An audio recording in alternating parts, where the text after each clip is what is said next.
నీ కళ్ళు చూడలేని స్థితిలో ఉన్నాయేమో, నీ హృదయం గ్రహింపలేని స్థితిలో ఉన్నదేమో, వివేచింపలేకపోతున్నావేమో, వాక్యం చెప్తుంటే దాన్ని గ్రహించలేకపోతున్నామేమో, వాక్యం చెప్తుంటే దేవుడు నాతోటే మాట్లాడుతున్నాడని నువ్వు ఎక్స్పెక్ట్ చేయలేకపోతున్నావేమో.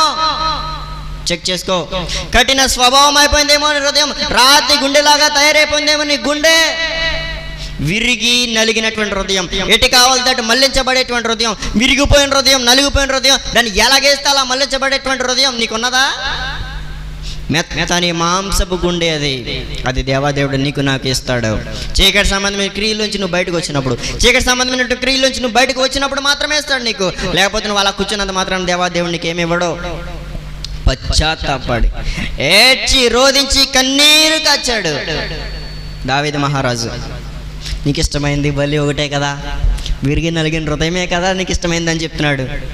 అంత బాధ భరించి, అంత వేదన అనిపించి, అంత పశ్చాత్తాపడి